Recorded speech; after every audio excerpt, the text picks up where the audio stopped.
Presiden Prabowo pimpin sidang Kabinet Paripurna.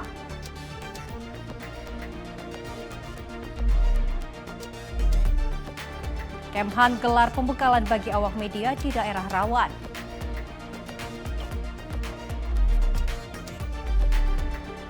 Pemerintah akan evaluasi regulasi dan tata kelola kawasan hutan. Menkeu pastikan defisit APBN di bawah 3% meski tekanan besar.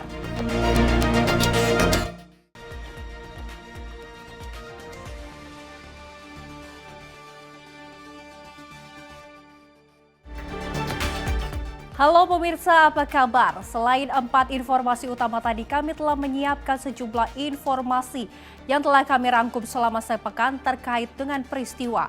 Bersama saya Louis Ayu, inilah Kilas Sepekan selengkapnya. Pemirsa, kita awali informasi yang pertama di mana Presiden Prabowo menggelar sidang Kabinet Paripurna dengan seluruh jajaran Kabinet Merah Putih di Istana Kepresidenan Jakarta. Sidang Kabinet Paripurna ini membahas perkembangan kinerja pemerintah dalam membantu korban bencana alam di Aceh dan Sumatera. Presiden Prabowo Subianto menggelar sidang Kabinet Paripurna di Istana Negara Jakarta dengan seluruh jajaran Kabinet Merah Putih, Kepala dan Wakil Kepala Badan, serta utusan khusus Presiden. Sidang Kabinet Paripurna ini membahas perkembangan kinerja pemerintah dalam membantu dan mengevakuasi korban bencana alam di Aceh dan Sumatera. Dalam pidato pengantarnya, Presiden Prabowo menyampaikan dirinya terus memonitor kondisi masyarakat di wilayah terdampak bencana alam. Presiden juga memonitor proses pemberian bantuan dari seluruh kementerian dan lembaga, mulai dari bantuan logistik, makanan, obat-obatan, akses listrik, akses jalan, hingga bantuan hunian. Presiden Prabowo berencana membentuk Satgas Rehabilitasi dan Rekonstruksi untuk membantu percepatan proses evakuasi korban bencana alam. Saya monitor terus, ya, dan kita sudah merencanakan segera akan kita bentuk, apakah kita namakan badan atau satgas rehabilitasi dan rekonstruksi. Segera kita akan bangun hunian-hunian sementara dan hunian-hunian tetap. Bahkan mungkin saya dapat laporan dari Menteri Perumahan, ya, mungkin mulai hari Minggu ini kita sudah mulai membangun 2.000 rumah. Kemungkinan rumah ini bisa langsung aja jadi rumah tetap, ya. Jadi semua unsur juga nanti bekerja sama, ya. Jangan ada alasan cari lahan dan sebagainya, pakai lahan milik negara yang ada. Kalau perlu PTPN, kalau perlu konsesi-konsesi hutan itu kita pakai semua. Jadi sekarang ini saatnya terus kita bekerja sangat keras. Di sidang Kabinet Paripurna, Presiden Prabowo juga menerima laporan dari sejumlah kementerian, diantaranya Menteri Perumahan, Menteri Kesehatan, Menteri Dalam Negeri, Menteri Pertanian, hingga Panglima TNI dan Kapolri. Sidang Kabinet Paripurna ini diharapkan dapat meningkatkan kinerja pemerintah untuk membantu wilayah terdampak bencana hingga pulih kembali. Dari Jakarta, Dio Malau, Sinpo TV melaporkan. Pemirsa, jagat dunia maya dibuat tersentak dengan video yang memperlihatkan perjuangan rakyat Aceh dalam menghadapi musibah banjir atau pasca banjir bandang. Salah satu warga dalam video menyampaikan pesan emosional kepada pemimpin Aceh Mualim, di mana ia memohon agar sang gubernur jangan menangis lagi dan tetap semangat dalam menghadapi bencana. Jangan nangis lagi, Mualim. Sederet video yang berseliweran di media sosial membuat banyak warganet meneteskan air mata. Duka mendalam itu sangat terlihat dari sosok Gubernur Aceh, Muzakir Manaf, atau yang dikenal dengan sebutan Mualim. Tampak ia beberapa kali terlihat tak kuasa menahan air mata melihat penderitaan warganya. Dalam rekaman video yang beredar, terlihat sejumlah warga harus berjuang keras untuk melintasi jalanan berlumpur tebal dan menyeberangi jembatan yang rusak parah sambil memanggul karung berisi logistik. Kondisi ini membuat bahan pangan sulit didistribusikan ke daerah terdampak, akibatnya masyarakat di wilayah tengah tersebut harus harus menempuh perjalanan ekstrim sejauh lebih dari 100 km menuju Biren atau Lok Semawe demi mendapatkan pasokan makanan dan kebutuhan pokok. Salah satu warga dalam video menyampaikan pesan emosional kepada pemimpin Aceh Mu'alem dengan nada keras yang memohon agar sang gubernur jangan menangis lagi. Pesan ini menyoroti penderitaan dan ketangguhan masyarakat Aceh Tengah yang kini mendesak adanya solusi cepat dan bantuan darurat untuk memulihkan akses jalan dan mengatasi krisis pangan. Jangan nangis-nangis lagi. Baik mongole Mualim. Nanti mongol-mongol Mualim. Konflik Aceh sudah kita hadapi. Damai sudah kita pelihara Mualim. Tsunami Aceh sudah kita tangani. Gempa serempah di dataran tinggi Tanjung Gayo sudah kita hadapi Mualim. COVID-19 sudah kita lalui juga Mualim. Bencana longsor dan banjir Sumatera sama-sama kita lalui Mualim. Jangan nangis lagi. Masyarakat bersama Mualim. Jangan cengeng. Aceh itu adalah raih pada berjuang. Bangsa yang paling sulit untuk ditaklukkan. Bangun Mualim. Kalau pemimpin menangis, kami masyarakat lemah Mualim. Postingan ini menuai banyak komentar warganet tak sedikit yang mengaku sedih dengan kondisi di Aceh dan memohon doa keselamatan untuk Tanah Rencong. Tim redaksi Simpo TV melaporkan. Wakil Menteri Transmigrasi Viva Yoga Mauladi secara resmi melepas 15 kepala keluarga asal daerah istimewa Yogyakarta menuju wilayah Sulawesi Tengah dan juga Sulawesi Barat. Para calon transmigran ini telah melalui proses seleksi pelatihan sebelum diberangkatkan ke daerah tujuan. Kementerian Transmigrasi resmi melepas calon transmigran sebanyak 5 kepala keluarga asal daerah Yogyakarta ke wilayah Sulawesi Tengah dan Sulawesi Barat. Pelepasan tersebut dilakukan langsung oleh Wakil Menteri Transmigrasi Viva Yoga Mauladi di Yogyakarta. Para calon transmigran diberikan jaminan hidup oleh pemerintah selama 1 tahun dan pendampingan hingga 5 tahun bagi para transmigran. Viva Yoga juga mengatakan transmigrasi ini bukan saja sekedar perpindahan penduduk, melainkan untuk peningkatan kesejahteraan masyarakat agar mempunyai pendapatan yang baik. Hari ini di Yogyakarta, kami dari Kementerian Transmigrasi dan Dinas Nakertran Daerah Istimewa Yogyakarta memberangkatkan 15 KK yang terdiri dari 12 kepala keluarga. Kita berangkatkan di lokasi transmigrasi Torire, Kabupaten Poso, Sulawesi Tengah, dan 3 kepala keluarga kita berangkatkan di lokasi transmigrasi Taramanutua, Kabupaten Poliwali Mandar, Sulawesi Barat. Jadi ini hasil dari seleksi dan mereka semuanya sudah dilatih dan semuanya sudah siap. Tujuannya adalah agar mereka dapat merubah hidupnya agar lebih sejahtera lagi dan mereka punya kemampuan teknis untuk mengolah tanah menjadi sumber ekonomi mereka, menjadi sumber penghidupan mereka, dan ini menjadi bagian dari transformasi transmigrasi yang bukan hanya sekedar memindahkan penduduk, tapi kita akan lebih mengorientasikan kepada peningkatan kesejahteraan masyarakat. Dengan masyarakat yang sejahtera, punya pendapatan lebih baik, maka secara otomatis akan ada peningkatan dan kecukupan gizi dan protein, sehingga akan melahirkan sumber daya manusia yang unggul, yang cerdas, yang bisa memberikan kebaikan buat masyarakat, bangsa, dan negara. Awalnya mungkin ada pendampingan khusus dari pemerintah terkait para transmigran ini? Iya, dalam hal ini kita memberikan jaminan hidup atau jatuh pangan setiap bulan selama 1 tahun, dan kita memberikan pendampingan selama 5 tahun agar mereka hidupnya lebih mandiri, dan kita akan selalu memonitor bekerjasama dengan pemerintah daerah di Kabupaten Poso dan Kabupaten Polman agar mereka terpantau dalam kesehariannya, dan kita harapkan juga mereka dengan Tanah Harapan yang baru dapat menciptakan pusat pertumbuhan ekonomi baru di Kabupaten Poso dan Kabupaten Polman, Sulawesi Barat. Dari Yogyakarta, Farizalda Fariskiano, Simpo TV melaporkan. Komisi 4 DPR RI melaksanakan kegiatan penanaman bunga Edelweiss di kawasan Taman Nasional Bromo Tengger, Semeru, Jawa Timur. Kegiatan yang dipimpin Ketua Komisi 4 DPR RI Titik Soeharto bertujuan mendukung pelestarian ekosistem sekaligus memenuhi kebutuhan adat masyarakat suku Tengger.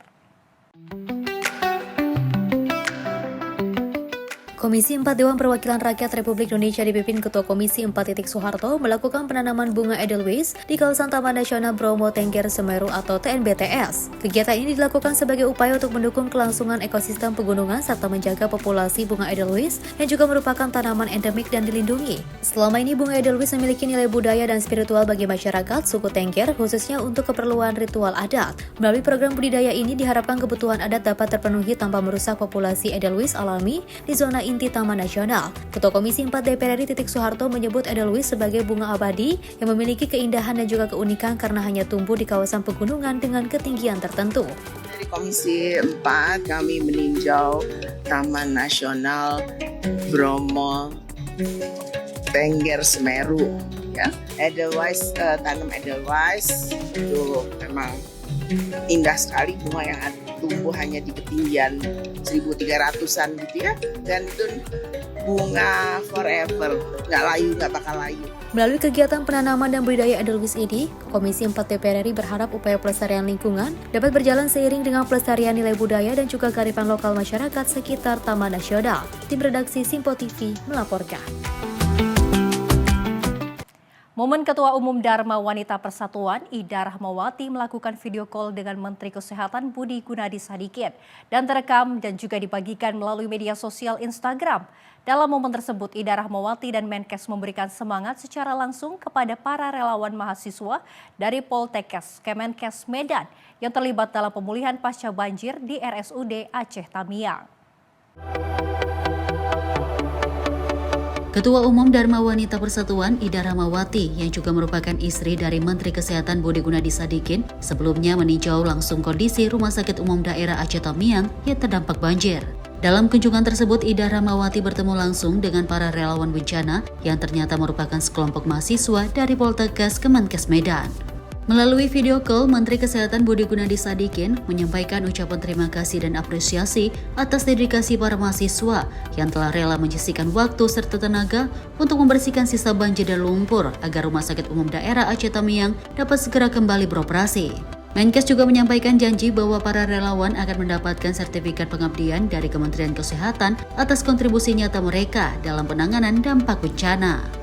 Kementerian Kesehatan memastikan revitalisasi fasilitas kesehatan yang terdampak banjir akan terus berjalan, serta terus memberikan apresiasi kepada seluruh relawan yang terlibat baik dalam layanan kesehatan maupun pemulihan sarana dan prasarana. Tim redaksi Simpo TV melaporkan.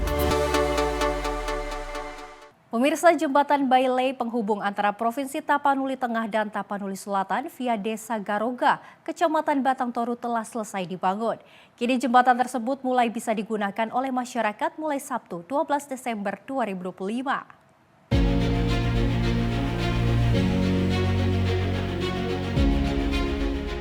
Jembatan Bailey penghubung antara Provinsi Tapanuli Tengah dan Tapanuli Selatan via Desa Garoga, Kecamatan Batang Toru telah selesai dibangun dan dapat dimanfaatkan oleh masyarakat sejak Sabtu 12 Desember 2025.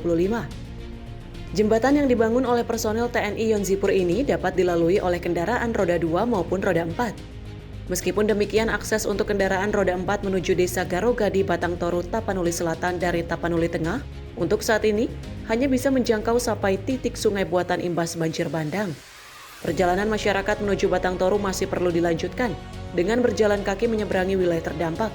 Tampak pada Minggu 14 Desember 2025, banyak warga yang memanfaatkan jembatan darurat ini. Sebagian besar adalah korban terdampak banjir bandang yang membawa barang-barang mereka ke desa tetangga. Pembangunan jembatan Bailey merupakan salah satu upaya percepatan pemulihan warga masyarakat terdampak banjir bandang di wilayah Batang Toru, Tapanuli Selatan dan sekitarnya. Jembatan ini diharapkan dapat mempermudah akses mobilitas harian warga. Tim redaksi Simpo TV melaporkan. Kita beralih ke informasi lainnya, pemirsa. Awak media atau jurnalis dari berbagai media mengikuti upacara pembukaan pembekalan prosedur kedaruratan pada daerah rawan.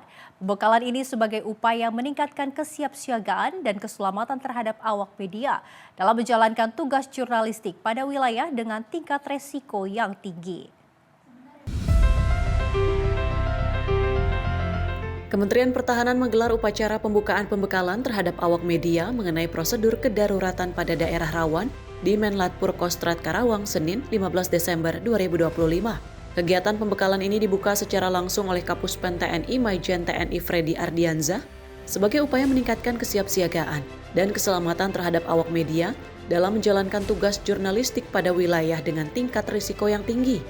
Pembekalan yang dilaksanakan pada tanggal 14 hingga 20 Desember mendatang dirancang sebagai langkah strategis untuk memberikan pengetahuan, keterampilan, dan pemahaman prosedur kedaruratan bagi para awak media. Dengan membagikan berbagai materi seputar sejumlah isu pertahanan, peran fungsi TNI, dasar-dasar keselamatan, pola koordinasi wilayah tugas, dan antisipasi bencana, serta respon awal dalam kondisi darurat, diharapkan awak media memiliki kesiapsiagaan, kemampuan adaptasi, dan profesionalitas yang semakin kuat dalam menjalankan tugas jurnalistik pada daerah rawan tersebut. Dalam konteks pertahanan, peran awak media menjadi semakin penting karena informasi yang akurat dan terpercaya dapat membantu masyarakat memahami situasi, menumbuhkan kesadaran bela negara, serta memperkuat dukungan publik terhadap kebijakan pertahanan nasional. Namun demikian, peliputan di daerah rawan bukanlah hal yang mudah. Risiko yang dihadapi oleh awak media, mulai dari potensi bencana alam, konflik sosial, hingga gangguan keamanan, menuntut adanya kesiapsiagaan yang matang, baik dari sisi teknis maupun mental. Undang-undang menegaskan bahwa keselamatan jurnalis adalah tanggung jawab setiap institusi terkait, termasuk pemerintah, TNI, dan pihak penyelenggara kegiatan di lapangan. Jihan Nabila, Sinpo TV melaporkan. Pemirsa, Satuan Tugas Penertiban Kawasan Hutan atau Satgas PKH mengungkapkan terdapat 31 perusahaan yang sudah diselidiki terkait bencana banjir bandang yang terjadi di Provinsi Aceh, Sumatera Utara, dan Sumatera Barat. Komandan Satgas PKH Maijen TNI Dodi Triwinarto mengatakan di Provinsi Aceh terdapat 9 perusahaan, di Sumatera Utara 8 perusahaan, dan di Sumatera Barat 14 perusahaan.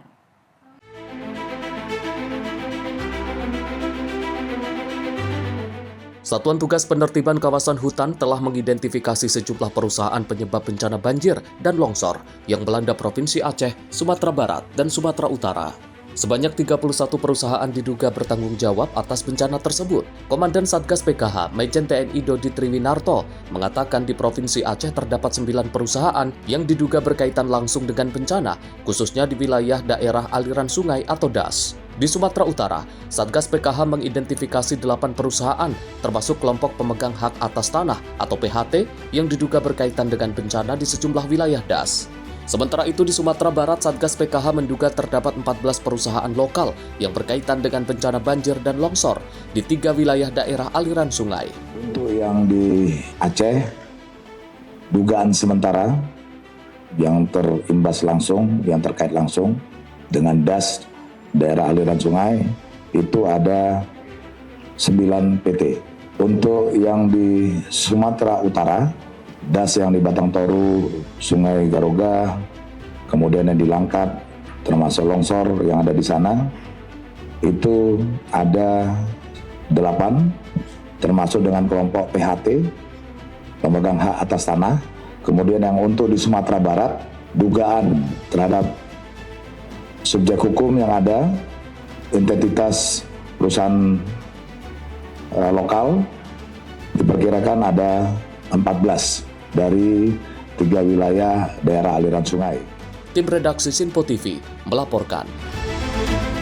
Pemirsa, informasi lainnya akan kami hadirkan usai jeda. Tetaplah bersama kami di Kilas Sepekan.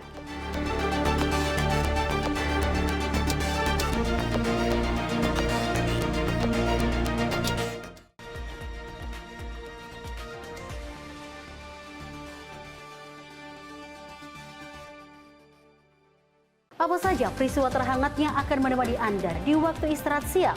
Penting dengan Perdana Menteri Malaysia Anwar Ibrahim. Polisi menyita barang bukti dan beroperasi di Terminal 1B. Ia menyebut GBN bukan sekedar pameran. Beragam isu dan kejadian yang sedang menjadi sorotan kami sajikan secara aktual dan terpilih. Dan Wakil Ketua DPR RI Dasko ke masyarakat. Sebelumnya semua portal secara serentak. Jangan lewatkan Menyapa Indonesia Siang setiap Senin hingga Jumat hanya di Sinpo TV.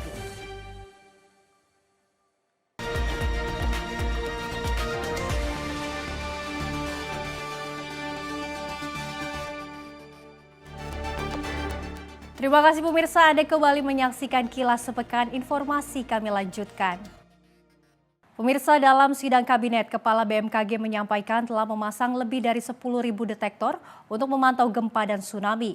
Langkah ini bertujuan meningkatkan kesiapsiagaan dan keselamatan masyarakat terhadap perubahan cuaca ekstrim dan mitigasi bencana. Dalam sidang kabinet bersama Presiden Prabowo Subianto di Istana Negara Jakarta pada Senin 15 Desember, Kepala BMKG Tengku Faisal Fatani menyampaikan bahwa BMKG telah memasang lebih dari 10.000 detektor untuk memantau cuaca, gempa bumi, dan potensi tsunami. Alat-alat ini dipantau melalui 191 stasiun UPT di seluruh Indonesia. Faisal menyebut sepanjang 2025 tercatat lebih dari 40.000 gempa, dengan 917 diantaranya dirasakan warga dan 24 bersifat merusak. Selain itu, BMKG juga memasang 38 lightning detector untuk memantau lokasi dan intensitas petir. Langkah ini dilakukan untuk meningkatkan akurasi pemantauan cuaca dan fenomena alam yang berpotensi membahayakan masyarakat. Ini terpantau di UPT-UPT BMKG, stasiun-stasiun yang tersebar di 191 daerah di Indonesia. Dengan 10.000 lebih aloptama yang memantau kondisi cuaca dan gempa tsunami. Kita bisa memprediksi petir akan terjadi di mana, kapan, akibat dari kondisi cuaca yang ada di sekitarnya. BMKG juga tengah mengembangkan sistem perakiraan cuaca berbasis dampak atau impact-based forecast.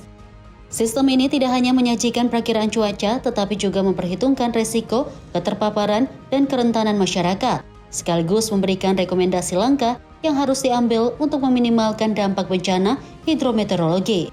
Sistem IBF merupakan implementasi panduan dari WMO dan kerangka pengurangan risiko bencana global. Tim redaksi Sinpo TV melaporkan.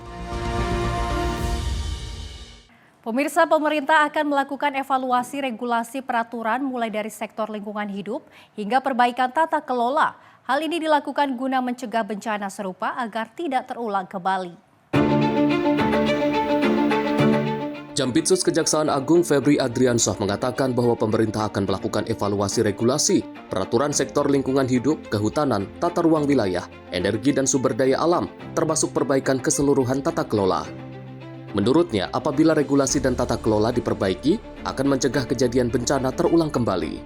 Ia menegaskan Satgas PKH akan terus bekerja secara optimal dalam melakukan penertiban kawasan hutan.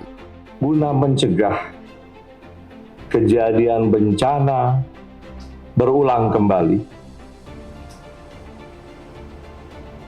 pemerintah akan melakukan evaluasi regulasi peraturan di sektor lingkungan hidup, kehutanan, tata ruang wilayah, energi dan sumber daya alam, termasuk perbaikan keseluruhan tata kelola. Sehingga keberadaan Satgas PKH memang di Perpresnya memang untuk penertiban kawasan hutan, ini akan kita optimalkan dengan secepat mungkin, melakukan perbaikan juga tata kelola selain dengan proses penindakan secara pidana. Dengan harapan apabila regulasi dan tata kelola diperbaiki, ini mudah-mudahan tidak akan berulang kembali seperti bencana yang kita saksikan. Tim redaksi Sinpo TV melaporkan. Kepala Badan Gizi Nasional Dadan Hidayana menyatakan 323 dapur MBG dialihkan untuk membantu korban banjir di Aceh, Sumatera Utara, dan Sumatera Barat. Program ini langsung bergerak cepat untuk menyediakan makan bergizi bagi para pengungsi.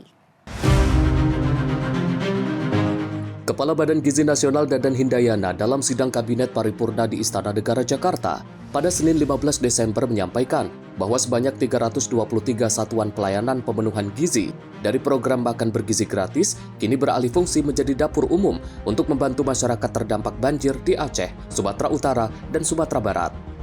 Dari jumlah tersebut, 109 SPPG berada di Aceh, 148 di Sumatera Utara, dan 66 di Sumatera Barat, menyediakan makanan bergizi bagi para pengungsi. Dapur-dapur MBG ini didukung oleh anggaran yang selalu tersedia untuk wilayah terdampak bencana, sehingga pelayanan dapat terus berjalan.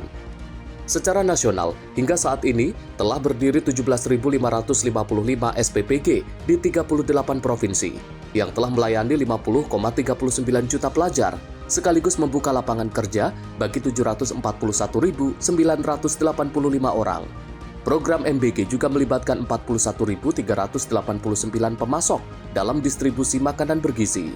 Terkait dengan tanggap bencana di halaman 9, alhamdulillah di Provinsi Aceh ada 109 SPPG, di Provinsi Sumatera Utara ada 148 SPPG, di Provinsi Sumatera Barat ada 66 SPPG, total 323 SPPG yang dikonversi dari melayani penerima manfaat anak sekolah, ibu hamil menyusui karena terdampak, kemudian melayani pengungsi.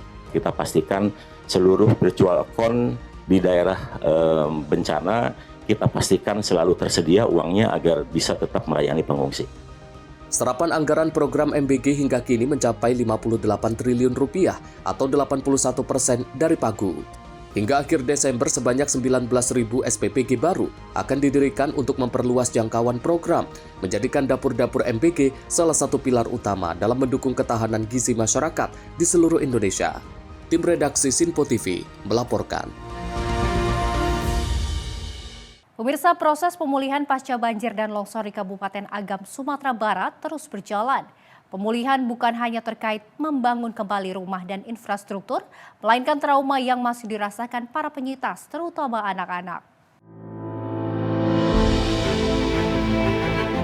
Berbagai langkah dilakukan secara kolaboratif untuk proses pemulihan pasca banjir dan longsor di Kabupaten Agam, Sumatera Barat. Langkah ini untuk membantu masyarakat bangkit termasuk memulihkan kondisi psikososial para penyintas. Pemulihan tidak hanya tentang membangun kembali rumah dan infrastruktur, melainkan ada luka yang lain yang perlu dirangkul, yaitu trauma yang masih dirasakan para penyintas terutama anak-anak.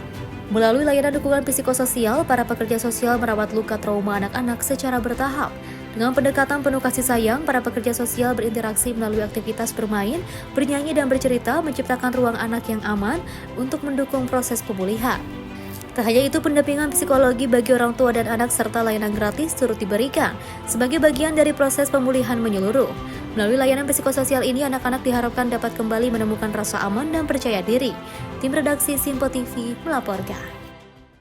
Kementerian Koordinator Bidang Pangan melakukan sosialisasi anti korupsi bertema Satukan Aksi Basmi Korupsi dalam rangka memperingati Hari Anti Korupsi Dunia 2025.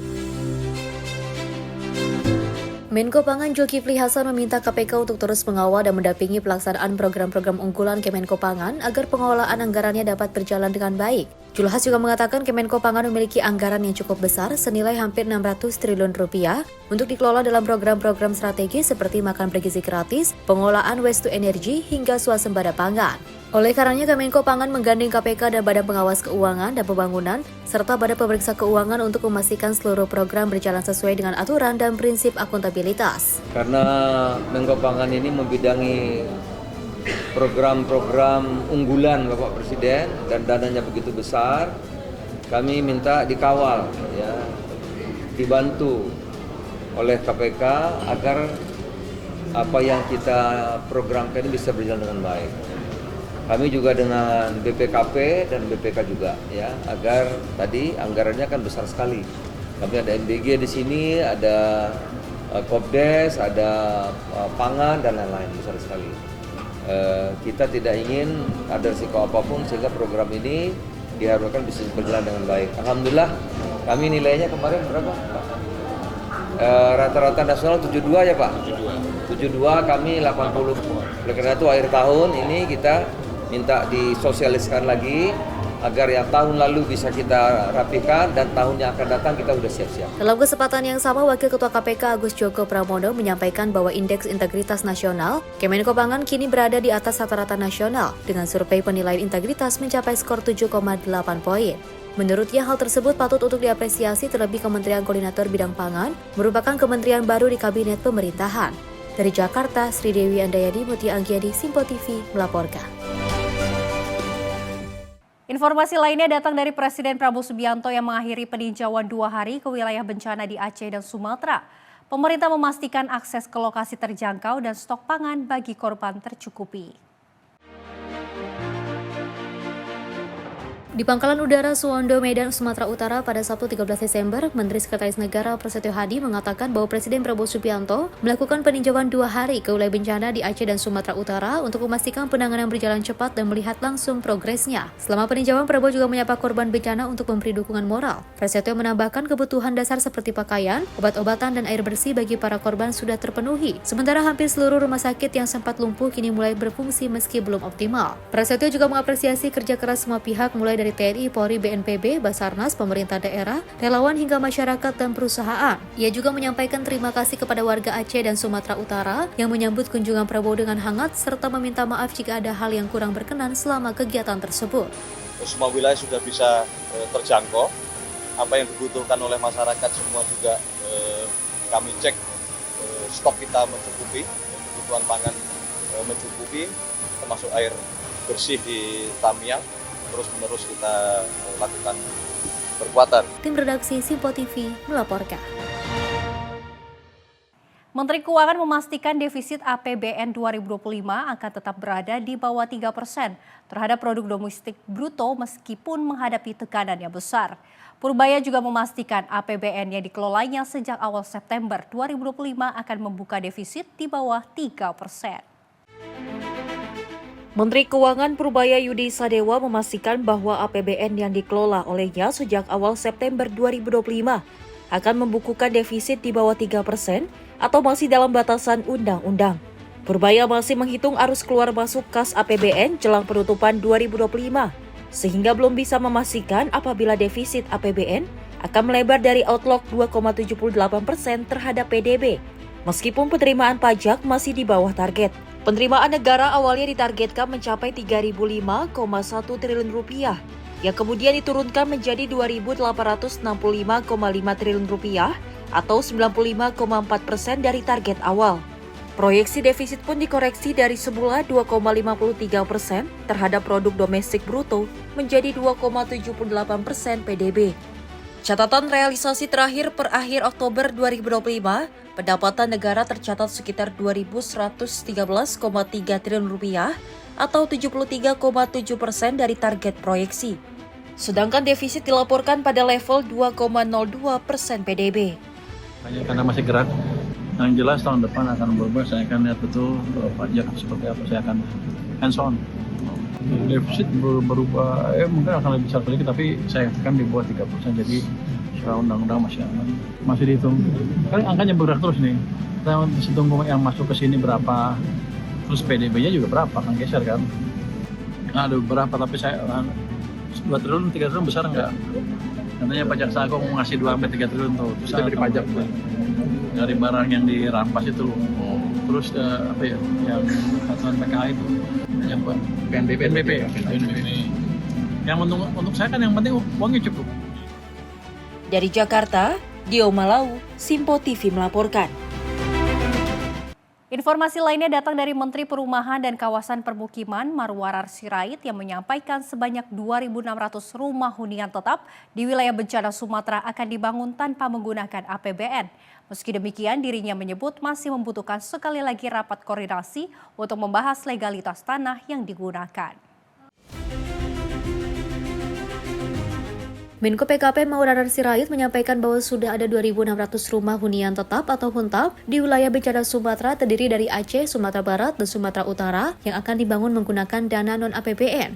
Hal ini sebagaimana disampaikan Marwarar melalui laporannya kepada Presiden Prabowo Subianto dalam sidang Kabinet Paripurna di Istana Negara Jakarta pada Senin sore. Meski begitu, Marwarar memastikan sebelum nantinya ada sebuah lembaga negara yang mengordinir pembangunan huntap tersebut. Ia meminta agar dirinya melalui Kementerian PKP untuk bisa melaksanakan rapat koordinasi, salah satunya terkait dengan status tanah. Kepada Bapak Presiden dan saya selalu laporkan kepada Bapak Seskap, Menseknek, kita dari hari Sabtu bergerak cepat ya, gotong royongnya. Waktu hari Sabtu, hari Minggu kemarin di Hambalang saya laporkan 2.000, tadi malam ada tambahan 500, tambah lagi 100, sudah ada 2.600 gotong royong ya, non APBN.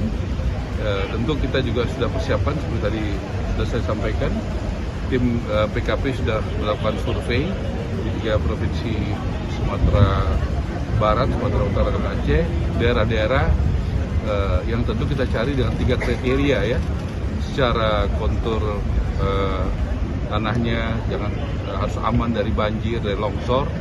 Jangan memindahkan dari yang tidak aman ke tempat yang tidak aman juga gitu. Jadi harus benar-benar detail itu, aman. Di Jakarta, Dio Balau, Simpo TV melaporkan.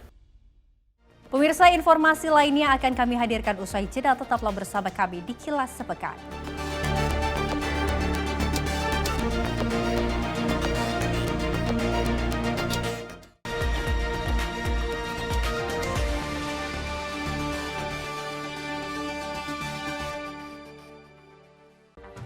Rangkaian peristiwa penting kami hadirkan untuk menemani sore hari Anda. Regulasi penyiaran yang dinilai Peringatan Bastille Day di Play. Pramono menegaskan Pemprov DKI dalam keadaan selamat di atas. Mengabarkan berita yang relevan dengan kondisi hari ini sebagai rujukan informasi menjelang malam tiba. Yang menyelundupkan kokain yang Menteri Pertanian menyampaikan tindak pidana perampokan dan pembunuhan. Lakukan langkah pengawasan secara langsung. Jangan lewatkan dalam Menyapa Indonesia Petang. Setiap hari hanya di Simpo TV.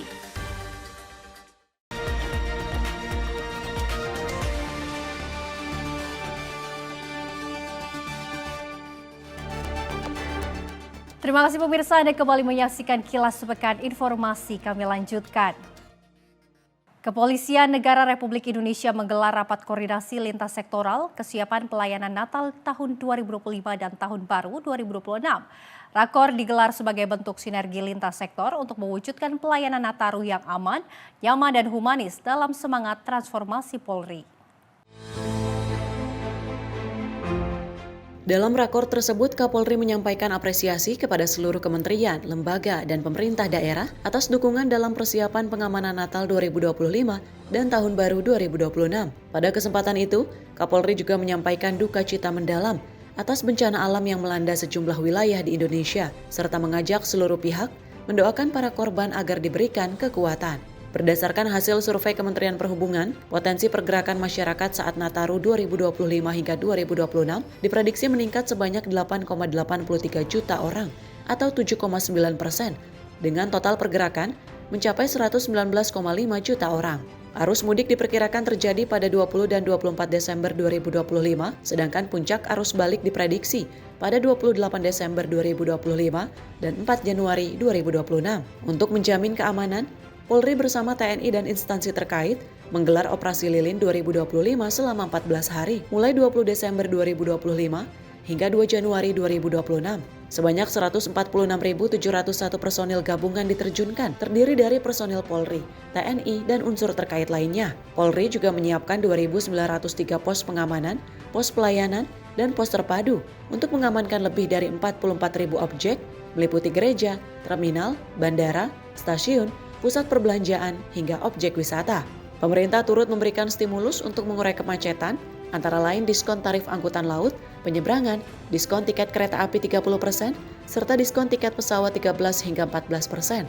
Menyikapi potensi cuaca ekstrim, Polri dan seluruh pihak terkait juga diminta mewaspadai bencana alam sesuai prediksi BMKG di sejumlah daerah. Pemerintah juga sudah memberikan stimulus yang diberikan dalam rangka untuk mengurai kemacetan, antara lain memberikan diskon tarif dasar angkutan laut, kemudian penyeberangan, diskon tiket kereta api sebanyak 30%, serta diskon tiket pesawat ya sebanyak atau sebesar 13-14% yang diberlakukan pada periode perjalanan mulai tanggal 22 Desember 2025 sampai dengan 10 Januari 2026. Polri menegaskan keberhasilan pengamanan Natal 2025 dan Tahun Baru 2026 memerlukan kolaborasi seluruh pihak serta peran aktif masyarakat dalam menjaga keamanan dan ketertiban. Dari Jakarta, Tim Liputan Simpo TV melaporkan.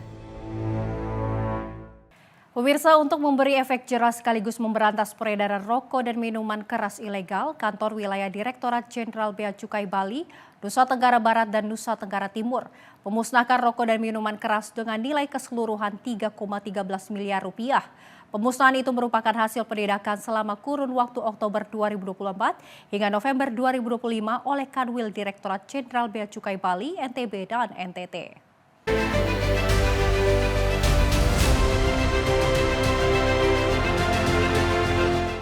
Bea Cukai Bali, Nusa Tenggara Barat, dan Nusa Tenggara Timur memusnahkan rokok dan minuman keras dengan nilai keseluruhan 3,13 miliar rupiah. Pemusnahan terhadap 1.477.424 batang rokok ilegal dengan berbagai merek jenis sigaret putih dan sigaret kretek dilakukan dengan dibelah menggunakan mesin khusus tanpa dibakar. Selain itu, pemusnahan 4.962,95 liter minuman mengandung etil alkohol ilegal berbagai merek jenis golongan A, B, dan C dilakukan dengan cara digilas menggunakan alat berat ekskavator. Nilai barang yang juga dimusnahkan mencapai Rp3.134.027.000 dengan perkiraan potensi nilai cukai tak tertagih sebesar Rp1.466.11.524. Kepala Kanwil Direktorat Jenderal Bea Cukai Bali, Nusa Tenggara Barat dan juga Nusa Tenggara Timur, R. Fajar Joni Cahyadi menjelaskan bahwa pelanggaran yang dilakukan pelaku sangat beragam, mulai dari tanpa pita cukai hingga menggunakan pita cukai palsu. Terkait sebaran wilayah peredaran barang ilegal, pihak Kanwil Direktorat Jenderal Bea Cukai Bali, NTB dan juga NTT sudah memetakan titik atau juga wilayah yang dianggap rawan namun tidak dirinci lokasinya secara spesifik. Kalau untuk nilai barang yang dimusnahkan yang sekarang itu sebesar 3,134 miliar, tetapi nilai cukai yang tidak tertagih ini sebesar 1,466 miliar. Tetapi kalau kita lihat yang tadi saya sampaikan, bahwa penindakan di kantor wilayah DJPJ Bali NTB NTT ini nilainya itu kurang lebih 40 miliar dan potensi nilai cukainya 27,1 miliar. Ini adalah tangkapan hanya oleh kantor wilayah saja. Tetapi kantor pelayanan itu juga melakukan pemusnahan sendiri. Itu ya. Jadi sebagaimana tadi sudah saya sampaikan bahwa banyak yang dilakukan modusnya dia tanpa pita cukai atau menggunakan pita cukai tetapi pita cukainya palsu. Selama periode 1 Januari 2025 hingga 9 Desember 2025, Kanwil Direktorat Jenderal Bea Cukai Bali, Nusa Tenggara Barat dan juga Nusa Tenggara Timur secara keseluruhan telah melakukan 1.652 kali penindakan rokok dan juga minuman mengandung etil alkohol ilegal alias tanpa cukai. Dari penindakan tersebut berhasil diamankan 18,1 juta batang rokok ilegal dan 14.872 liter minuman beralkohol ilegal. Dari Bali, Bagus Raditya, Simpo TV melaporkan.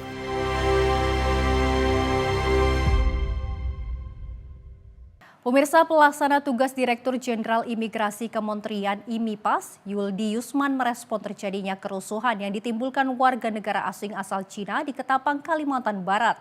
Yusman mengungkapkan sebanyak 26 WNA telah diamankan di kantor imigrasi Ketapang.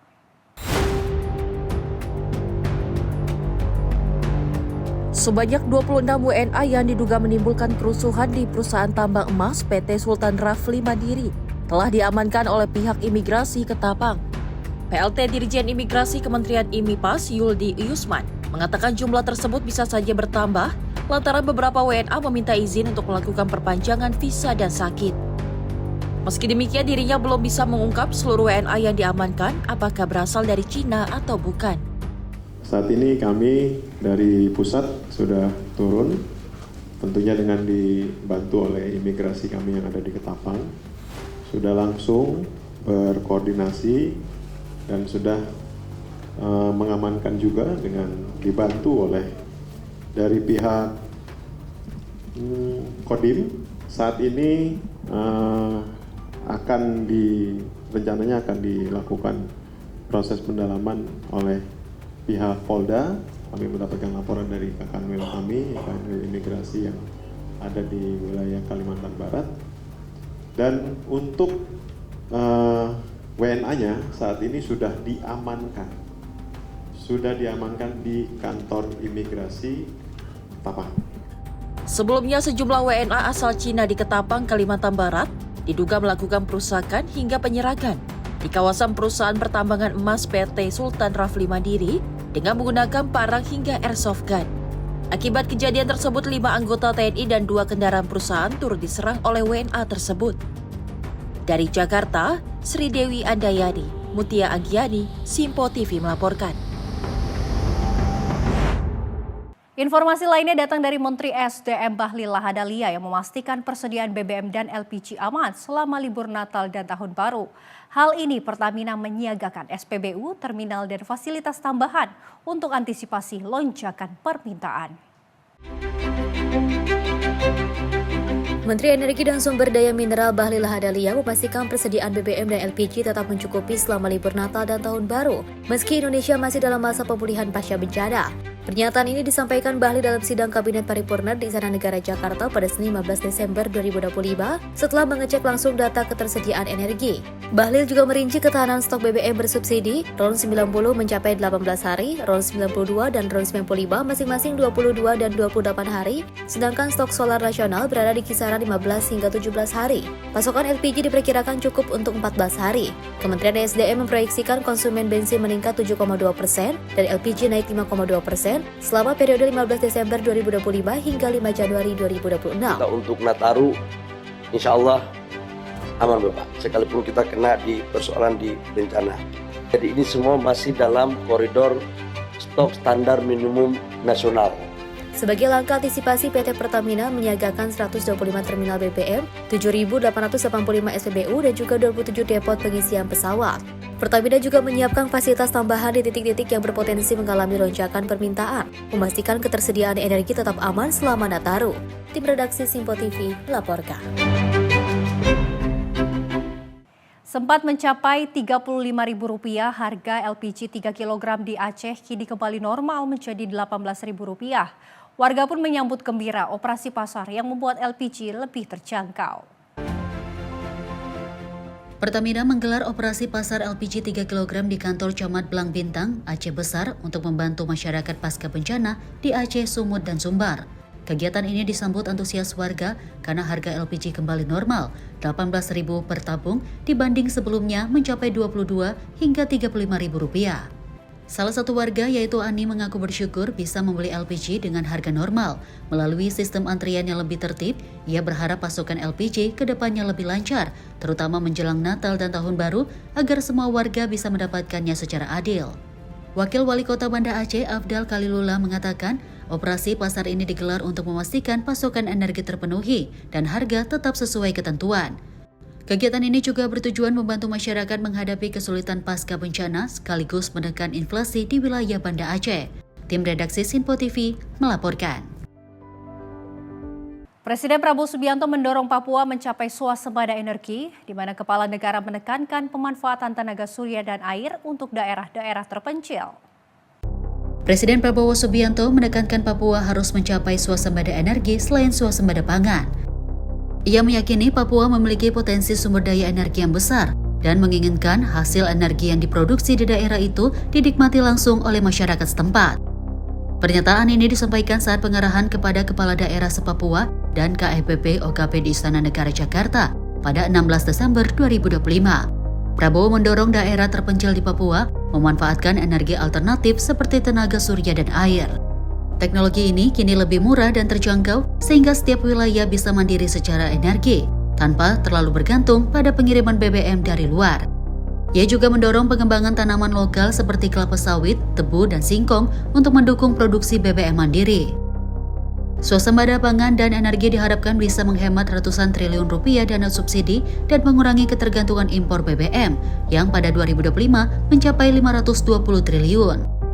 Presiden Prabowo menargetkan dalam 4 hingga 5 tahun ke depan Indonesia bisa berhenti mengimpor bensin, sehingga setiap kabupaten berpotensi memiliki tambahan anggaran hingga 1 triliun rupiah untuk pembangunan daerah.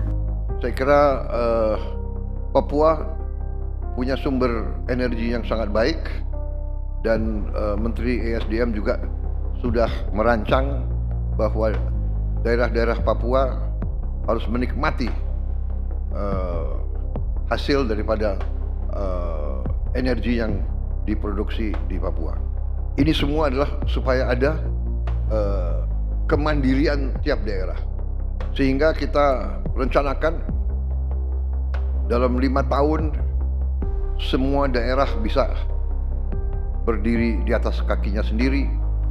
Bayangkan, kalau kita bisa potong setengah berarti ada 250 triliun. Apalagi kita bisa potong 500 triliun. 500 triliun itu berarti tiap kabupaten bisa punya, kemungkinan bisa punya 1 triliun. Kita harapkan dalam 4 tahun kita juga bisa tidak import bensin dari luar. Tim redaksi Simpo TV melaporkan. Pemirsa, Menteri Agama Republik Indonesia Nasaruddin Umar menghadiri peringatan Milan ke-112 Masjid Raya Al-Mutakun, Prambanan, Klaten, Jawa Tengah. Dalam kunjungan kerja tersebut, Menak didampingi Kepala Kantor Wilayah Kementerian Agama Provinsi Jawa Tengah, Saiful Mujab, serta Kakanwil Kemenak Provinsi Daerah Istimewa Yogyakarta.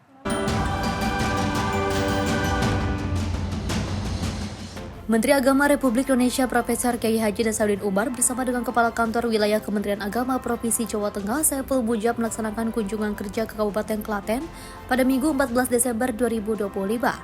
Agenda utama kunjungan ini yaitu menghadiri peringatan Milad ke-112 Masjid Raya Al-Mutakun, Prambanan. Dalam kesempatan tersebut, Menak juga mengajak masyarakat untuk menghidupkan kembali peran masjid sebagai pusat ibadah, pendidikan, serta pemberdayaan sosial. Menak juga menyampaikan pesan agar masjid dan juga pesantren terus memberikan dampak nyata bagi umat, serta menjadi ruang kebersamaan yang inklusif bagi seluruh lapisan masyarakat. Dalam acara tersebut, Menteri Agama menyampaikan tausiah bertema kemasjidan dengan mengulas kilas balik fungsi masjid pada masa Nabi Muhammad SAW yang tidak hanya sebagai tempat sholat namun juga sebagai pusat peradaban umat. Rangkaian kunjungan kerja Menak RI dilanjutkan dengan kunjungan ke Pondok Pesantren Modern Baitul Salam di Kabupaten Klaten. Melalui kunjungan kerja ini, Kementerian Agama menegaskan komitmen untuk terus menguatkan peran masjid dan pesantren sebagai pilar pembinaan umat dan pemersatu kehidupan sosial keagamaan. Tim redaksi Sipo TV melaporkan. Pemirsa, jembatan Bailey penghubung antara Provinsi Tapanuli Tengah dan Tapanuli Selatan via Desa Garoga, Kecamatan Batang Toru telah selesai dibangun. Kini jembatan tersebut mulai bisa digunakan oleh masyarakat mulai Sabtu 12 Desember 2025.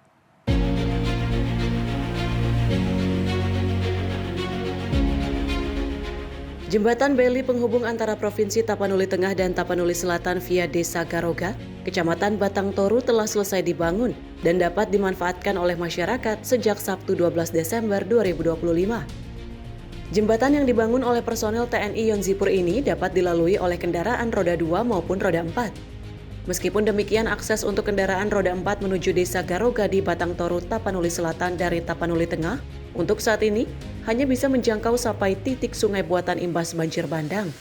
Perjalanan masyarakat menuju Batang Toru masih perlu dilanjutkan dengan berjalan kaki menyeberangi wilayah terdampak. Tampak pada Minggu 14 Desember 2025, banyak warga yang memanfaatkan jembatan darurat ini. Sebagian besar adalah korban terdampak banjir bandang yang membawa barang-barang mereka ke desa tetangga. Pembangunan jembatan Bailey merupakan salah satu upaya percepatan pemulihan warga masyarakat terdampak banjir bandang di wilayah Batang Toru, Tapanuli Selatan dan sekitarnya. Jembatan ini diharapkan dapat mempermudah akses mobilitas harian warga. Tim redaksi Sinpo TV melaporkan. Dan pemirsa, informasi tadi sekaligus menutup perjumpaan kita pada Kilas Sepekan edisi kali ini. Saya Luis Ayu mewakili kerabat kerja yang bertugas pamit undur diri. Terima kasih atas kebersamaan Anda. Sampai jumpa.